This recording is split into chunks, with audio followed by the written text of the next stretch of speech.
Hawaii calls with a melody of love, dear, sweet across the sea. As evening falls, okay, reminding you to dream a while of happy days we knew. Hawaii calls, and my heart's calling you. Hawaii recalls. Oh, man. And do we have memories of Hawaii recalls? I get to do the Kilohana Hula show now, right by the banyan tree, looking out at the ocean, exactly where I started surfing. Mm-hmm. And you know how I started surfing, Brick? Surfer Magazine. What? Yeah, it was in. I looked at Surfer Magazine. I said, "Wow, these guys are really into the waves. It's happening." So from Kamehameha Schools, we catch the bus, go all the way from School Street, into Waikiki, rent a board for a couple of hours, and surf the waves of Waikiki, brother. And Baby Queens was just beautiful. Yeah, Baby Queens. That's why I learned how to surf too. Not. Well, we come from Kapa'ulu. Yeah, right up the street, Campbell Avenue. Perfect. 3378 Campbell Avenue, right next to Stop and Shop. So that was the Kauhi family home. Uh-huh. And we used to go down Waikiki all the time. And that's where I learned how to surf too. Yeah. Unreal. Did you have to carry your board or did you body surf first? Or? Yeah, we body surf first. Body surf first. Yeah. Cool. It was a pipo board.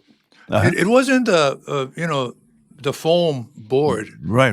It was the wood board. Wow. It was a plank, made out of the plank. Yeah. Right, the wood plank. And that was the original pipe poles. And for me, it was rental. Rental, because no need carry a board. Oh, yeah? Rental, just give them back, boom, back to school. Yeah. And in those days, the rates were fantastic. Yeah, you can't get that anymore. But to learn how to surf, to learn how to feel that wave, pick it up and go. Oh, baby. How much did it, free 95? Not free 95, eh? No, cheaper. Cheaper? Oh, yeah. Yeah, you just can't hang too long, okay? Oh, yeah. Unless you give on friend and they go, hey, take the board, go. Now that we're talking about surfing, you got the greats like Duke Kahanamoku. Oh, yeah. The Duke. He had the longest ride from outside of Diamond Head. It lasted for minutes. And minutes is a long time. Yeah. And so he caught it out there and he landed, I think it was in front of the Moana. Yeah. That's far. Far. One wave. So, but Duke Kahanamoku, for the viewers, Duke, of course, being one of Hawaii's famed watermen. 3 gold medals, 2 silver medals, 1 bronze medal he was presented, all at the Olympics, all because he had it. Oh, man. Legendary. Yeah. And his first race was right in Honolulu Harbor.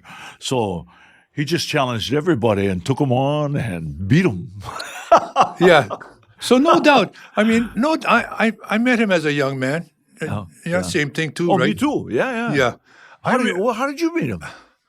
I was a tour director in Waikiki. Nah. Yeah. And I remember his hand was so big. His paws. I mean, I never shook a hand that big before. Oh, yeah. But, it came in handy when he won those gold medals, huh? Oh, yeah, brother. And his feet were big. I mean, this was a big man. That statue that stands out there, they're not kidding. They're not kidding. He was a big man. And the beautiful part was when I got to meet him was at the Wax Museum because he had a statue there. Oh, yeah. So he goes in, takes a picture with the statue, comes out, and reaches out to shake my hand. Yeah, right. And I'm going, excuse me, I'm just a kid, but, oh, yeah, I'm not going to refuse Duke. Yeah, Duke Kahanamoku. So Kimo Wilder McVeigh, they started Duke's. Yeah. Right? Duke's Restaurant. International Duke Marketplace. became the ambassador of Aloha there. Yeah, right. In fact, since we're recalling, Duke Kahanamoku, what we did when I was in the state Senate, we gave him a recognition. Wow. As, an ambassador of Aloha. I mean, but he was already claimed ambassador of Aloha by many former elected officials too. Yeah. As he made his way. And he had just a charisma about his look.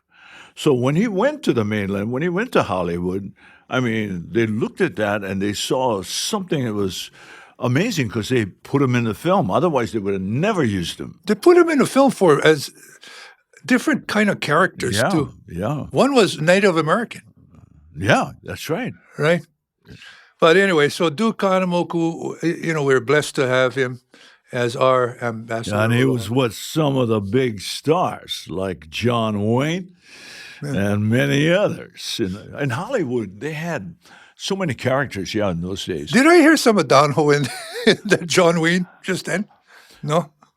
Well, when you're talking Don Ho, you're talking a whole different vibe about. Oh, man. It's not important, What song comes to mind with Don? Mostly Tiny, but what was that? Was Ili Kalele. Okay. Wait. Tonight I must get... Ili Kalele. Yeah. The All joy tonight so sure. Ili Kalele. The joy l'amour tonight for sure. Ili Kalele, ra-cha-cha, ra-cha-cha-cha-cha-cha. One more time, ra-cha-cha-cha-cha-cha. One battle, two battle, three battle, four to take me home. Come on, everybody. 14 on the right, 14 on the left. Take me to Hawaii. Noka best, and Noka best, Kuili.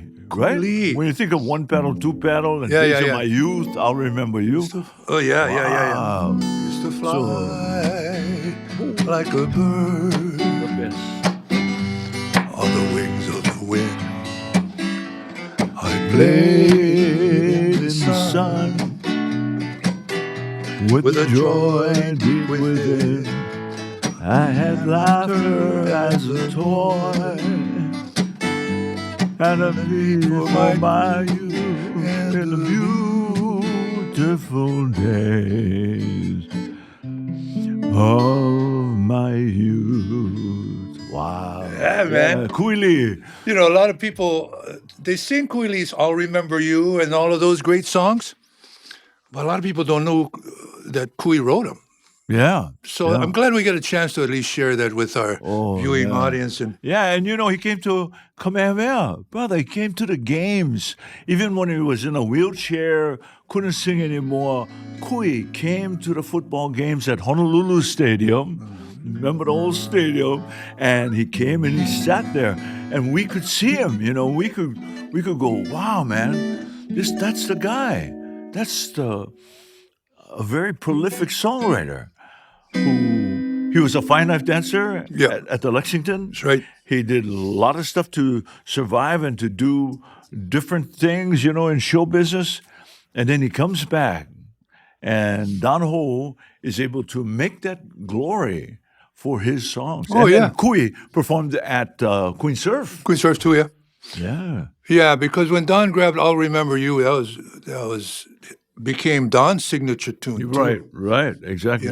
Exactly. When you talk about signature tunes, okay, and you talk about performers and songwriters, what it takes to write a song, because songs are basically poetry in motion. That's a musical poetry in motion. Poetry in motion. Nice way to put it. That's what music is, basically. I mean, if you're talking about lyrics, the poetry. Right. So take this word first. And this is Andy Cummings. So Andy Cummings was one of the premier songwriters of Hawaii. Sure.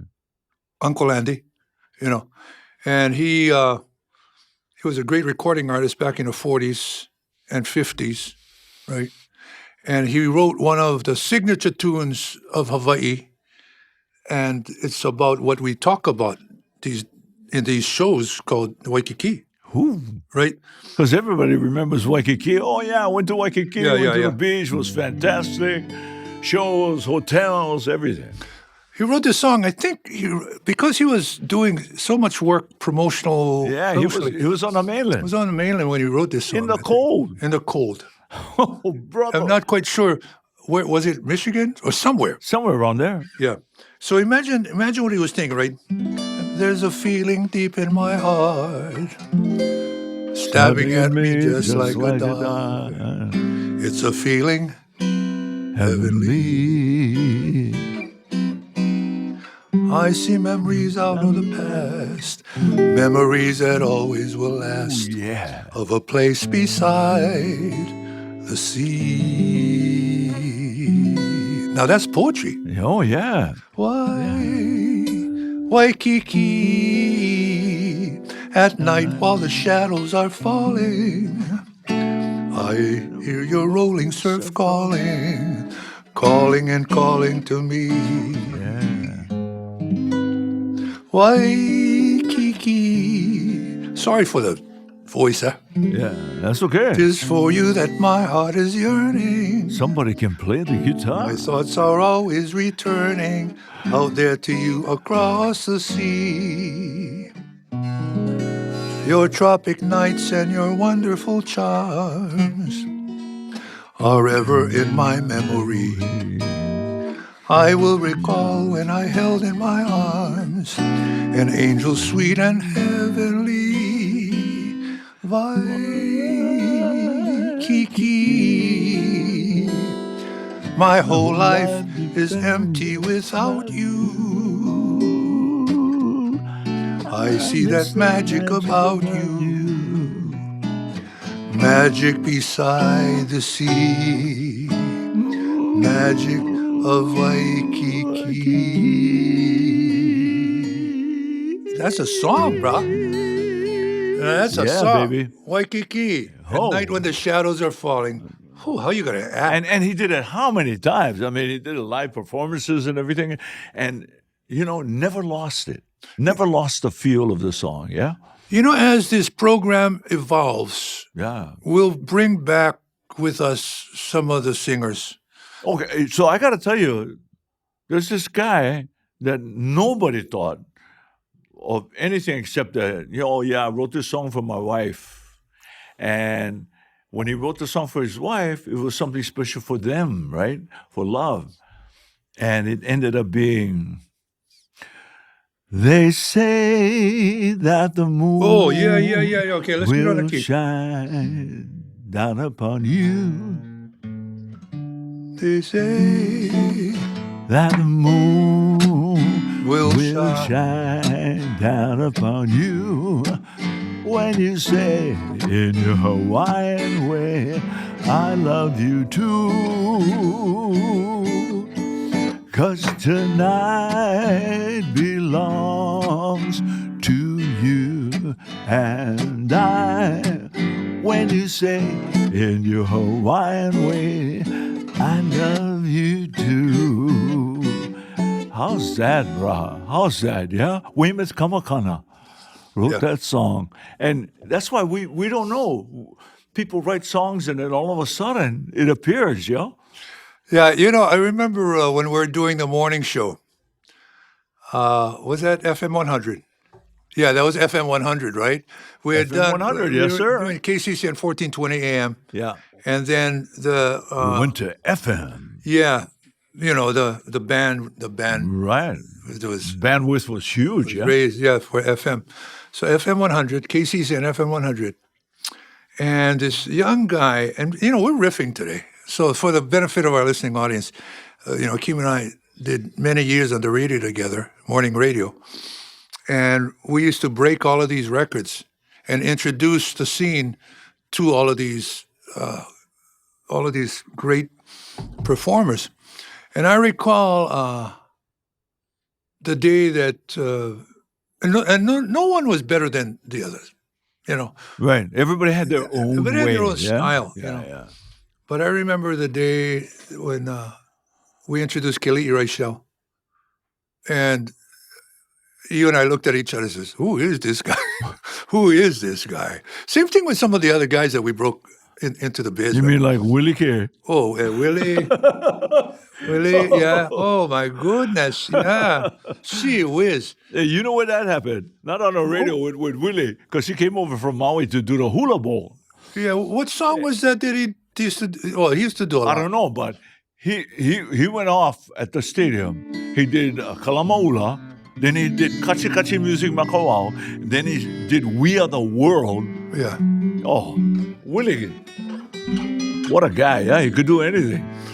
Jeez. Willie would come down, since we're reminiscing and we're recalling, he used to come down to the state capitol when I was serving. Oh, nah. Yeah, and we used to have jam sessions down at the state capitol. And it was kind of like just to give all of the fellow senators and other legislators just some breathing room, right? Yeah. Willie's in the house, so he would come over. I had a couple of guitars always handy. And we'd sit down and we'd jam. It was so much fun because he was so talented, right? He could sing anything. He could sing opera too. But what a great transition to where we are today. When you think of Willie going in and the pressure that legislators have, right? What do we know? Well, you know because you've been there. You've been a senator. You're a trustee of the Office of Hawaiian Affairs. You know what responsibility is, and you just talked about it, how you got a little bit of stress relief at that time. But now, today, we have a major election that's coming up. Yeah, I'm not sure when this cast will air, but I think it's probably worthy of a short talk story on civic engagement. Oh, yeah. And why it's so important to vote. Exactly, brother. Exactly. Tell us, man.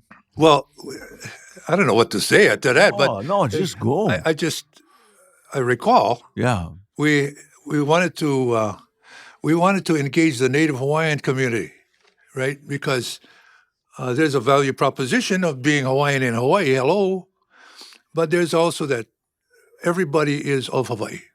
So outside of the definition of 50% Hawaiian, 30% Hawaiian, whatever it is, like I'm Hawaiian, Filipino, Portuguese. So we have the other ethnicities, right? Same way like with you, besides Hawaiian, you're Hawaiian. Scottish, English. Okay, Hawaiian, Scottish, English. So, I mean, we're eating poi with vinadoils and pancit. So anyway, so getting back to the civic engagement, we were looking to ensure that there was going to be a high vote percentage in all of the elections that we were a part of. And when I say we, I mean, I'm talking about basically the elected officials and all of those involved with political work. Right. And so we came up with a campaign called No Vote, No Grumble. Okay? No vote, no grumble. Oh, that's a good one, bro. I remember that. Yeah, you remember that, right? Yeah. And that basically, it moved the needle. It moved the needle. But I think we still got to move the needle again. And not because you don't maybe believe in those candidates or those electeds. It's just a matter of getting engaged civically. Yeah. It's your one, what we call franchise. I mean, if there's anything that you can do, it's vote. So you're equal to the next guy, to the next guy, to the next guy. But if you don't exercise that franchise, then shut up. Yeah. You know what I mean? You got nothing to say. Right. You have nothing to say. And believe me, when we realize that the vote is important, we also realize that if the vote doesn't go the way that people think it's supposed to be going, then you have more responsibility to step in and to, help those who are part of the legislative system that you want to move forward. The political spectrum is really interesting, right? It's from totally engaging in the governmental process for quality of life stuff. Yeah. That's on one side of the fence. The other side of the fence is government, get out of the way so I can be all that I can be. Yeah. So it's trying to find that ground that works for everybody. Yeah, we've never seen it on this big a scale. We've never seen things happen that were totally out of law and doesn't seem to matter. We're still moving on. People are still, trying to get their way. So now what is going to happen when the law that we all trust and care for now stands in that final vote? That's going to be very, very important. I think. And furthermore, if elected King of Hawaii, who? Well, wait. Who? What a feeling. Well, this. Okay, so it's like moving quickly through the gray matter over here. Yeah. But the concept of civic engagement is that one vote, and then you ramp it up a couple notches, and it's to run for office. So I'm hoping that in this viewership that we have, there are people who would want to engage on that level. Now, running for office is not for everybody. Right. It's hard work. Okay, so this is a very interesting point that Brick has made, because he ran for senator and became a senator in the system and now is with the Office of Hawaiian Affairs. I had an opportunity at one time to step into a seat. I would have to go up against someone else, but I had a good chance. And I chose not to. Not because, it wouldn't be a good deal. It would be a great deal. But because you have to be sure to take on a responsibility of being a legislator, man or woman, serving our community, you have to be sure about your commitment. You have to want to be there. You have to know that no matter what, good, bad, or what, that you're going to be there and you're going to stand for whatever needs to be stood for. What's important, too, is the electeds cannot operate without the people around them. Okay? No man is an island. So in that way, where are you in the canoe? Yeah. Right? Because and I use that. I use that analogy all the time. Right? There is only one stroker, but the 2, 3, and 4 seats and 5, they work. Like 2 and 4 is the power seats, right? Yeah. Those guys work. They pull, and then brother, I just saw the Wahine Hoi coming into. Yeah. Navahine o Kikai. Navahine o Kikai. So there's only one stroker, there's only one steersman, but there's the other seats. So where do you come in? Same thing with civic engagement. There's only one elected official, but where do you come in? Yeah. Are you a community leader or you support the campaigns? Or there's a lot of places to play. And teamwork. People don't realize the teamwork, how important it is. Yeah. Like Babes Bell was, he was a coach for Healani. Yeah. He was the man steering for the team. He did a lot of different things, And the one thing that we know, he can blow the conch shell. Because he did every ceremony for years and years and years. So everybody has different capacities, but when it comes to that, the canoe and you can, brother. We can use that canoe analogy for everything that we do. Because there is a place just where's your place? Yeah. Right. Yeah. And here's my place. Hey, Kimo, go. We're lacking one guy. Come, get the paddle. You're gonna help us. Yeah. The Beach Boys. Yeah, the Beach Boys. Holy smokies. And yes, sir. Yes, sir. Yeah. The Beach Boys, that's such a great community of brothers and sisters. Yeah. They are so knowledgeable about the water. Yeah. And how to approach the water and how to give respect to the water. And so, if I had one hat on, I would take them off to the Beach Boys. Yeah. So let me just reference one of the Beach Boys, not a Waikiki Beach Boy, but out there in Makaha, a Buffalo. Oh, Buffalo. Keaulana. Buffalo Keaulana. So the Beach Boys, I was doing a lot of hanging with the guys, for many years down there at the beach. Yeah. And I wasn't a beach boy, but I was a Beach Boy wannabe. Hey, I just got to mention my classmate. Who's that? Teddy Bush. Oh, Teddy Bush. He passed, but he was a great beach boy. Oh, right down there by the outrigger. Yeah, right there. Yeah. And so out there in Makaha, the boys, I saw Brian Keaulana guys. Oh, and see, Brian guys, that's Buff's son. Yeah. He and his brothers, I mean, they're the ones who started the motorized beach rescue. Oh, yeah. Yeah. Because those waves, when they're big out Makaha, they're big. Yeah. Okay. So I'm out there, and I like big body. Okay, shoot. So the boys now, and they're all friends, right? Yeah. So Mel Pu'u, one of the guys, and Joe Momoa. Oh, so that's Jason Momoa, dad. His dad. Yeah. Okay, that's all the boys from out there, right? Yeah. So Mel says, okay, just like you were saying, grab the paddle, right? So Mel tells me, yeah, and this is like 10 feet. It's like really big. Oh, baby. You're looking down the face of the wave, right? So he tells me, hey, we get one seat for you. I said, huh? Huh? Yeah, let's go. Oh, man, you got to make, oh, yeah, of course. Boom, jump in. Yeah. And we're heading on out. And then he's looking at the set. We go out, turn around, looking at the set, coming in. Boom, he goes, one.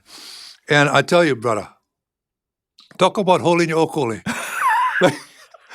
Man, holy smoking, looking down here. I said, what am I doing here? and Mel and them just working it. They're just working the wave. They're just working the wave. And sure enough, I mean, we came in, and that is like just one of those things you ain't ever going to forget. Yeah. Ain't ever going to forget. Looking down. Whoa, baby. And a 10-foot face. I mean, it was really something. Oh, yeah. A 1-foot face. Speaking of 10 feet, I was just by chance out at Hanalei Bay, right? And we're out at Hanalei Bay. That's another place get beautiful waves. Beautiful waves. So I'm out there, and brother tells me, just go, Kimo. Go, take the board. Really? Oh, okay. So I go out, take the board, boom. I see the boys out there. Hey guys, how's it going? Oh, great. Today is awesome. I said, but got any sharks? He said, yeah, but they don't bite. Yeah. They don't bite. They eat. But they don't bite. So we're riding the waves, bro. Just a steady wall. Steady. So you could just ride this thing forever. Yeah. So terrific. Yeah. And then when they went in, I went in. Yeah, of course you're going to go in. Yeah. Oh, yeah. So for the benefit of the viewer, when we're talking about these areas, we know Waikiki, south shore of the island of Oahu. And by the way, it was Barry App. Barry. Who was the manager of course. Hanalei Bay Resort. Yeah. Wow. Remember Barry? That's and another what a great voice. Yeah. We went on many promotional tours with Barry. But just to give our viewers an idea of geographically where we're talking about. So Waikiki, south shore of the island of Oahu. And then Makaha, west side of Oahu, island of Oahu. Right. You mentioned Hanalei, north shore of Kauai Island. Yeah. So we'll try, if we refer to these different areas, we'll try and geographically kind of point them out to you. But anyway, how long have we been on? Hey, I don't know, but just one more thing if I can mention. Yeah. I went to San Diego, and I'm stepping out with the boys, and I went, hey, wow, hey, look at these waves. Break. At least 4 right in a row. San Diego. Oh, yeah. I'm going out to the beach. I said, yeah, I can do this.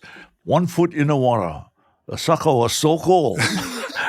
I went back out. I never had no jacket. Oh, yeah. I know. So I just wanted to add that little water difference, right, and how it feels and why we have such a cherished grounds for surf.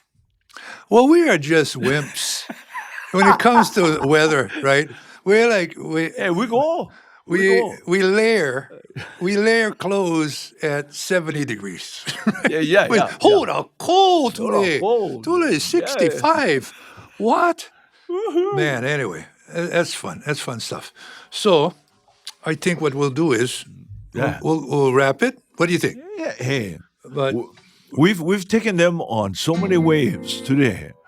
Musical, physical, memories in great people, and with the compliment of a beautiful guitarist, Brickwood Galateria, whose uncle was this guy who used to sing, Richard Cowie.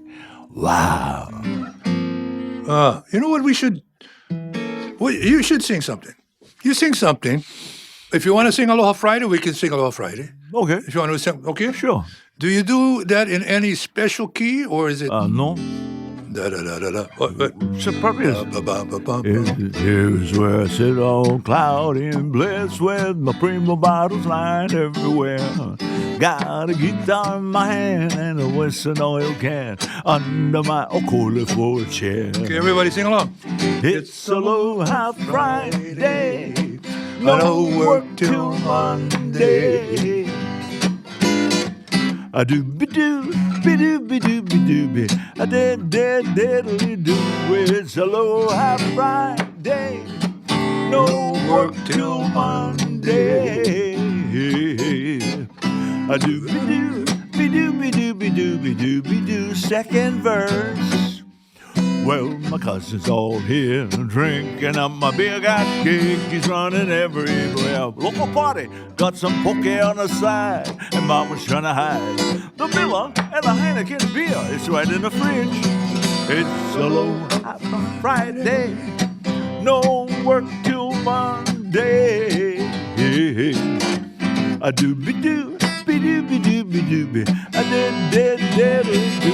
It's Aloha Friday, no work till Monday. And this is for the next generation. A doo-be-doo, doo-be-doo-be-doo-be goes like this. Well, Kimo and the crew sucking the brew, poulet, who meets smoking on the side. All the surfers dropping while the high school kids are rocking down Kalakaua for a ride. It's Aloha Friday, no work till Monday. Remember the good old days? Oh yeah. A doo-be-doo, be-doo-be-doo-be-doo-be, a dead-dead-dead-doo. It's Aloha Friday, no work till Monday. A doo-be-doo, be-doo-be-doo-be-doo-be, a dead-dead-deadly-doo. Thank you. Hey, thank you. Hello, everybody. Hawaii Recalls.